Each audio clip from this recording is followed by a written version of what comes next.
Whenever the word variety is mentioned, it tends to conjure up images of big-name comedians and singers. But as we find out now, there was a whole lot more to the typical variety bill than the star names. In fact, if you were lucky, you might just have been treated to 27 jugglers and a fire-breathing dragon.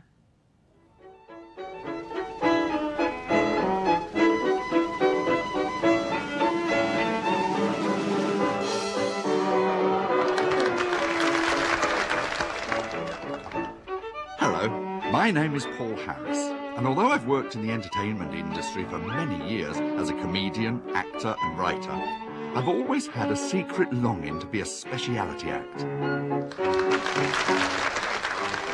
On the odd occasion when I've mentioned this to family or friends, their usual retort is, "What's a speciality act?" So today, hopefully, if they're listening, they might find out.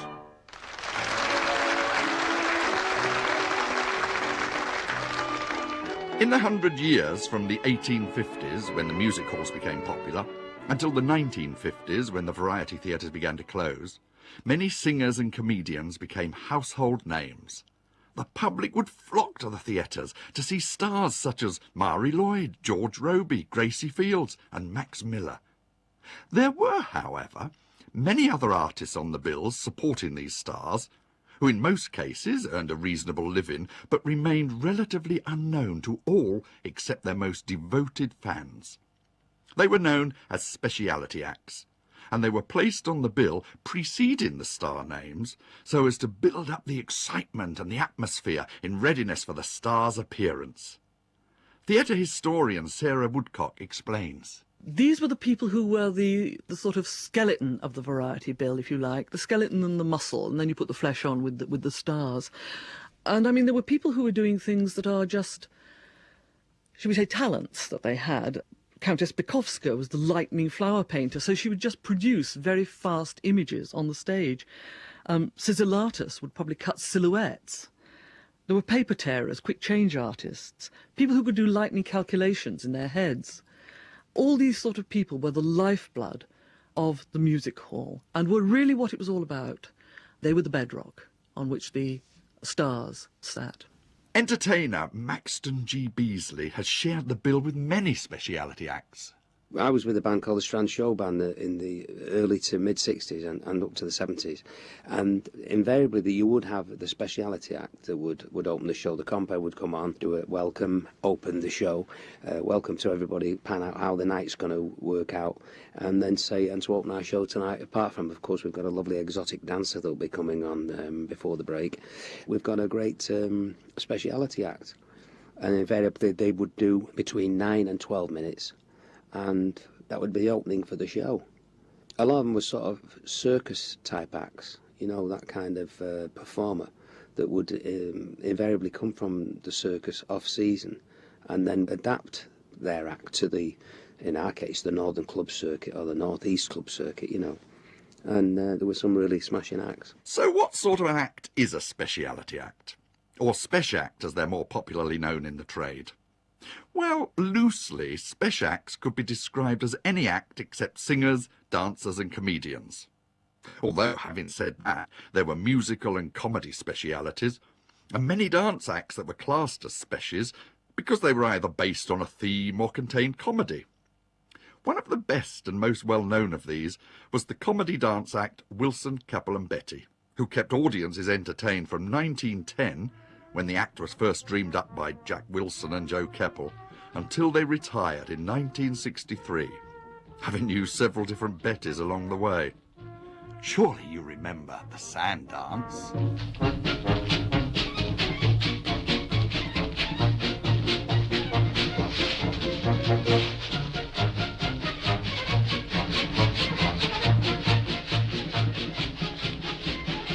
Wilson, Keppel and Betty takes me right back to my youth when I went to the Glasgow Empire as often as I could, and I saw these speciality acts. Entertainer Nicholas Parsons. And of course they were started in the days when you could get a music hall act together, a variety act, and if it was a successful one, you could tour around for years.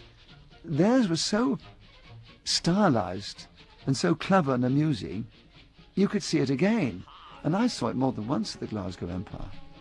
I mean, some spesh acts, if they came back, you know, you had to get another act after a number of years because you couldn't go back on the same circuit again with the same act because you wanted something different. But Wilson, Keppel and Betty never changed. It was the same thing with the movement of the hands and the sound and so forth. Wilson, Keppel and Betty were just amazing. Actress Jacqueline Clark. I actually saw them when they used to be in Leicester Square. And they would do the most awful, because they'd go and entertain the queues. They used to start doing these ridiculous sand dances and things. And I once witnessed the fact that they were doing, you know, all their dancing and going around with the hat as well and putting money being thrown into this cap. And they would do this eccentric dancing with their big noses and their big feet, these ridiculous costumes on. And they suddenly, a taxi stopped just outside the cinema to drop somebody off. And darling, they opened one side of the cab, carried on, all in, in this wonderful rhythm, and came out the other side and continued. But doing with these wonderful high-flying legs and this wonderful shoe shuffle. I mean, isn't this proof of its success? When you mention Wilson, Keppel and Betty, I just smile, because I visualise that amazing Egyptian movements they did, doing in the shuffling of the sand. What a brilliant idea!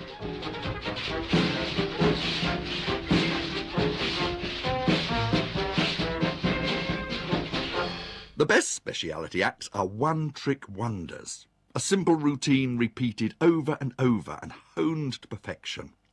Veteran radio producer James Casey is the son of comedian Jimmy James. Touring with his father around the variety theatres, he had the opportunity to see many of the spesh acts firsthand and was astonished at their simplicity.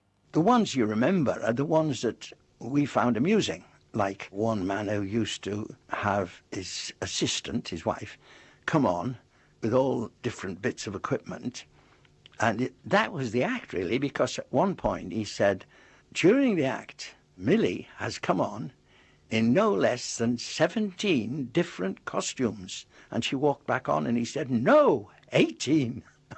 We just fell about because that was his act, really.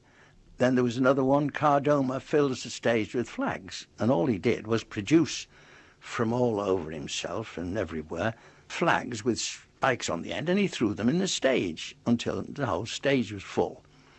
And I always remember my mother, who was a very sympathetic woman, watching it, and she said, oh, God help him. I said, why? She said, he's got to put those all back in the containers for second house. Speciality acts encompass ventriloquists, jugglers, acrobats, magicians, contortionists, sword swallowers, trick cyclists, even hypnotists, and many more acts, some of which almost defy description. Many of these acts were around long before music halls and variety theatres were invented. In fact, probably ever since there have been people on earth, there will have been spesh acts entertaining them in market squares, town fairs, and anywhere else they could gather a crowd around them. Jugglers, tumblers and acrobats were certainly working in Roman times. Tight and slack wire acts were very popular with the ancient Greeks, while fire eaters have been around in one form or another for thousands of years. Although nowadays, people who want to burn their insides don't have to eat fire anymore. It's been superseded by curry. Talking of which, in the 17th century, a man called Martinez Gekko was well known for an act which consisted of placing lighted candles under his tongue and holding red-hot coals in his mouth, which he would remove and then, I quote, thrust them as a suppository in his fundament. An early form of central heating, perhaps. Sarah Woodcock. The speciality acts were immensely skilled acts, but the people on the whole were not as well known as the great comedians, the great singers, who really took the public fancy. And it's among the lesser-known acts that you get the really sort of strange acts in music hall and variety, the sort of acts that make you think, well, how did anybody really find out they could do that or work that one out? You have it with the cycling acts. There was somebody who, we have a photograph of him sort of perched on candles, and it seems it must have been where he sort of took off on the bike, a bit like Evel Knievel, and put out candles as he went over them. And yes, there are a lot of contortionist acts of walking up walls and so on. And you think, well, how does anybody work out they can do this? Among the sort of acts that, well, you could either do or you couldn't were, of course, dancers who'd lost a limb. There was the famous Peg Leg Bates and Donato, who was the one-legged dancer. Haji Ali was known as the Egyptian Enigma. He used to regurgitate rodents and fish. Fred Carr was the giant electric chicken. No idea what he did. Juna, human gasometer. The Van der Koers, I regret to say, were quack illusionists with Felix the mind-reading duck. And there was one Michael Ray who was a singing politician. When the blood runs cold on that one. Stone eating was a popular way of entertaining by some during the 18th century. One man advertised himself as having human jaws with the power to crack stones and the stomach to digest them. And then he'd jump up and down so they could hear them rattling in his stomach. Around the same time, a man called Siderophagus entertained the crowds by eating metal, including pins, needles and wire. His audience would bring along keys, bolts, even pokers, which he would happily eat. His wife, Sarah Salamander, was also part of the act, and she was well known for drinking aqua fortis. That's nitric acid to you and me. I bet she didn't have any problems with mouth odour. People have swallowed all kinds of objects in the name of entertainment. In 1800, John Cummins saw a conjurer pretending to swallow knives. He was so taken with this, he decided to earn a living doing the same. Only he didn't realise it was a trick, and he did it for real. He started by swallowing a pocket knife, followed by 3 other knives. The 3 knives eventually worked their way through, but the pocket knife was never seen again. At one show, he swallowed 14 knives. He died on December the 6th, 1809, when he sat down rather too quickly and stabbed himself to death from the inside. When you think about it, quite a few speciality acts had an element of danger about them. That was part of their appeal. Here's Spike Milligan. The act before us was called Lion-O, and this consisted of a very mangy lion, really grotty, coming on the stage and leaping through a few hoops. And it ended up by sitting on a chair, and this woman would lay on the stage and put a lump of meat on her chest, and she'd say, "Eat!" And this animal would leap onto this meat, and the curtain would come down. And I remember when we used to go on, there was this terrible noise of a struggle behind us. The curtains were bulging out, this lion going, "Ooh!" And we discovered that this act was so skint that they were trying to get the meat back off the lion for the second act. There was Ivan Carl. They called him the world's smallest strongman, Ivan Carl, but he was from Peterborough. And he would talk like that, yes, off stage. And as soon as he would go on, he'd say, "My name is Ivan Carl, I am the world's smallest strongman." He used to come on with a 3 foot by 3 foot paving flag. I mean, these are props. Can you imagine carrying these around in the back of the car? And you're doing 3 shows a night. And he called it the human anvil. And he would go into a wrestler's bridge, which is lying on your back with your head supporting on, for instance, a bar stool. He would have the slab on his chest and invite 2 people from the audience with sledgehammers to batter his chest until the stone broke. And it was one of the most scariest acts you've ever seen, with very large, totally drunk, bombed out of the brains guys wielding these massive sledgehammers. And then there was the other one who used to catch a wheel, a cartwheel, really heavy cartwheel, on a spike on his head. And what got me was, when you stood on the side, they dropped this wheel, and as he caught it, he used to say, "Christ!" We never missed it. We had to stand on the side to watch this and see the pain he went through. There was danger, and then there was sheer embarrassment. Multi-instrumentalist Rusty Goff told me about one such appearance that he recalls all too clearly. There was one time when I did work with 2 other spesh acts, and it was quite amazing. It was rather this frightfully dinner dance, and in the first act we always had to work while they were eating various courses, and they had the starters, and there was a lady with a snake performing, and I don't know if you know about snakes, but they only go to the loo periodically, and it was during the first course, the starters, when the snake decided it would go to the loo after a few months, and she was holding the tail of it in this bag and trying the best of it to do her act with the snake, and actually the smell was absolutely horrendous. Well, the next came the soup course, and while the snake was on, I was chatting to this young gentleman next to me. I said, hello, you're the next one. He said, yes. I said, what do you do? He said, I do farmyard impressions. I thought, oh, I can't wait to see this after the snake. Anyway, they had the soup course, and he went on, and the act went like this. Hello, I'm walking down Farmer Joy's garden now. Oh, here comes the duck. Quack, quack, quack. Oh, over the fence is Clarabelle the cow. Moo, moo. And I looked at the people, and the soup is falling off their spoons. And they're just open mouth. And at that point, when I went, oh, my God. Ladies and gentlemen, a few noises from the country. First, we'll start with the birds.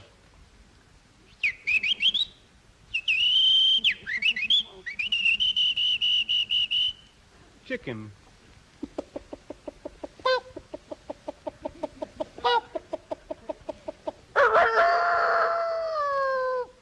The shepherd having trouble with his flock of sheep.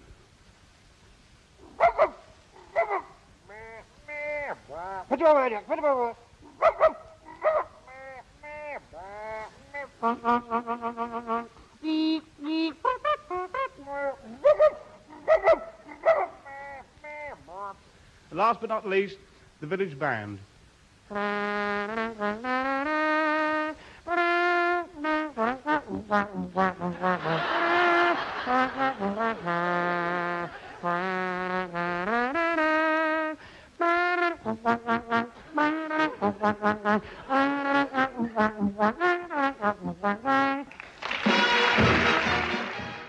An elite branch of the Speciality Act Club has to be the memory men.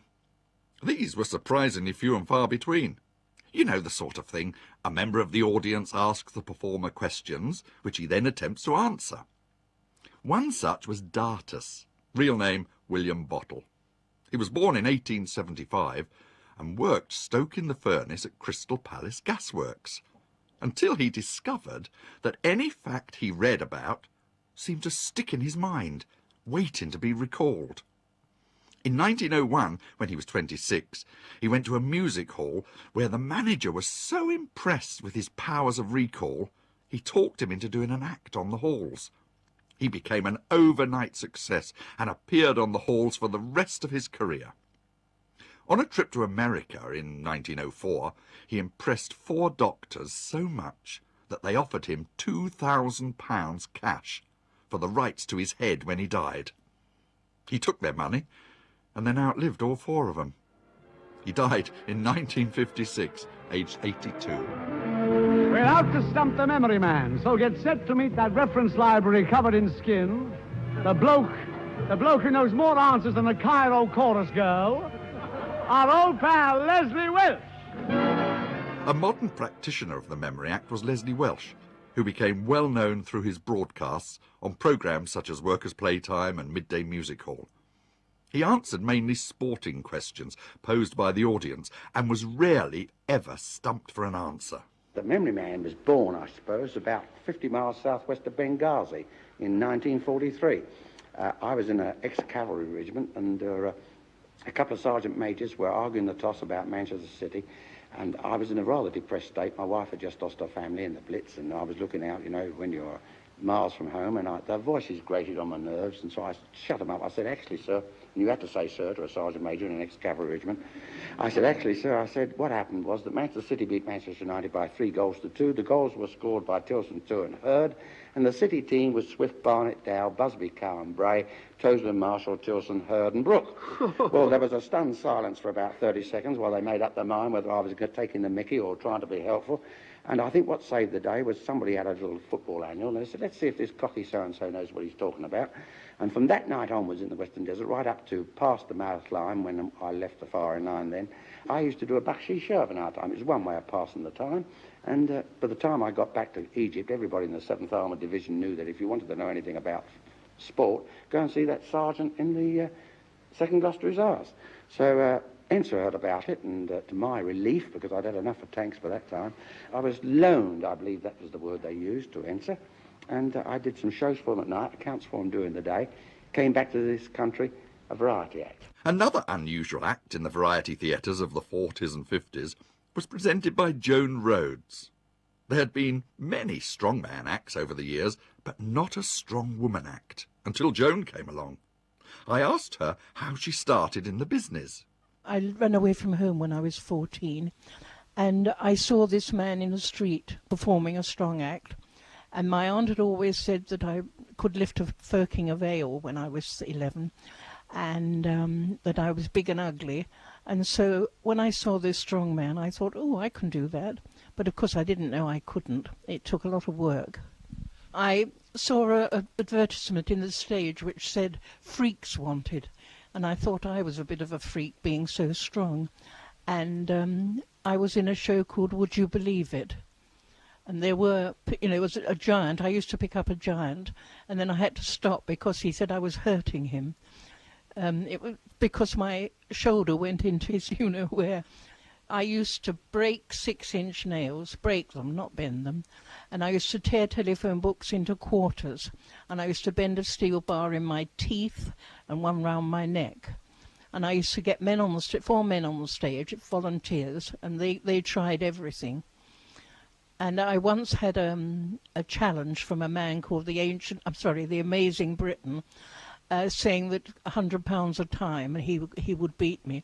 So I said, come back when you're a woman and I'll try. Muscle acts aren't all about brute strength, of course. Does this tune ring any bells?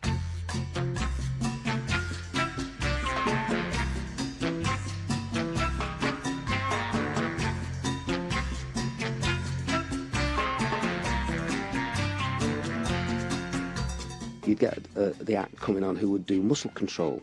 There was a guy from Peterborough that used to come up. I think he was Croatian or Polish, and he would be all painted in gold and come on and just do poses. Tony Holland that went on Opportunity Knocks doing T for Two Cha-Cha, doing the muscle controlling, and that was Tony's act, and people thought it was great. I mean, it was the way he used to control himself and do all those things.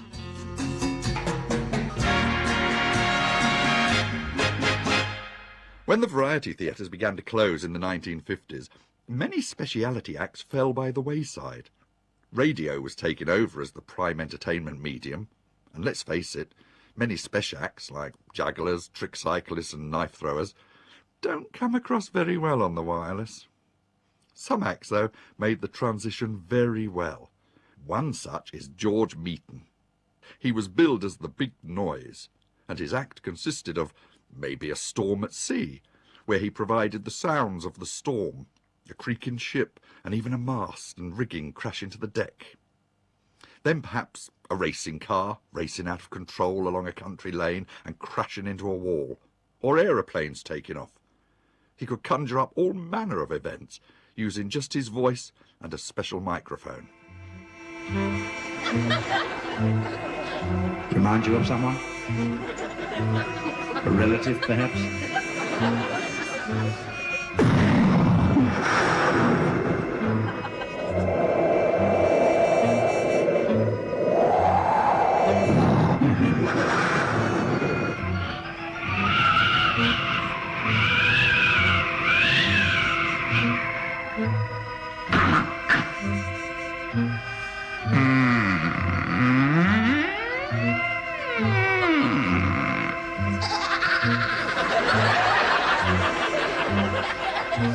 You got a door like that in your home.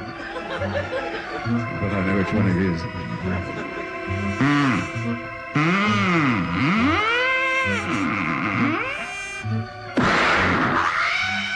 Joan Hind is one of the country's top specialities and one of the very few female solo trumpet players. She started her career very young. Here's a clip of her from 1949. I'm the only girl member of the Darrymore Steelworks Band, and my first appearance in public was with a brass band accompaniment. That was when I gave a solo performance at the Sheffield Wednesday football ground. What are you going to play for us tonight? I'd like to play a variation on Robin Adair.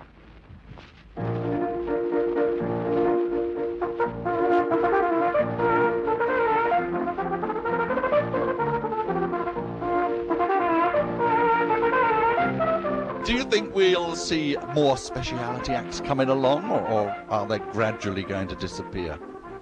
Oh, I hope not. They're the stalwarts of the business, really, aren't they? Sadly, there's nowhere for them to learn the trade anymore, is there? I was lucky because I came in almost at the tail end of the variety days, but I think I've had a blooming good innings, to be honest with you. Well, long may it continue. You're still working, the diary's always full, and let's hope it continues for another 20 or 30 years.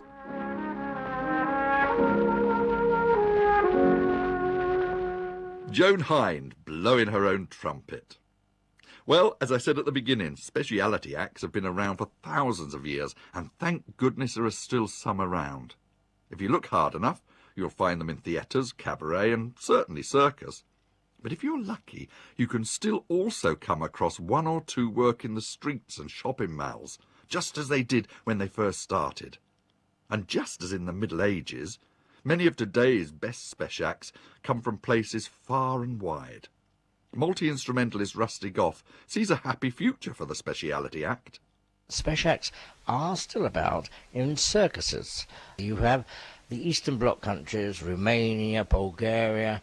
They could easily get work permits. They're coming over here, performing in circuses, and they are very, very, very good, excellent spesh acts. Jugglers, tightrope walkers, gymnasts, trampolinists. Absolutely fantastic acts. In fact, I saw one of my mates, Bobby Roberts Circus, the other few days ago, and he had a great troupe of Romanian dancers, which are absolutely brilliant. I think the speciality acts in the old days of variety were an integral part of its success. Entertainer Nicholas Parsons. You always had soubrettes and singers and front cloth comics, as they were called. But you had also the star comics, the star turns, the star specialities. And remember, variety in those days was so traditional that people paid to have a variety bill, which meant a variety of different acts. And if they had a good variety, they felt satisfied. So a speciality act was an integral part of the success of a really good variety bill. And there weren't a lot of good speciality acts around, but the ones that existed were always in work. So, if you do see a speciality act on your travels, do stop and watch. And don't forget to show your appreciation at the end, because there's not many of them left.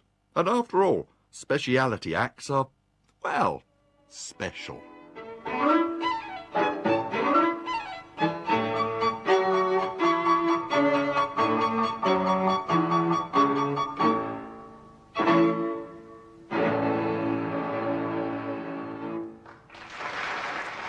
"27 Jugglers and a Fire-Breathing Dragon, A History of Speciality Acts" was written and presented by Paul Harris and produced in Manchester by Libby Cross.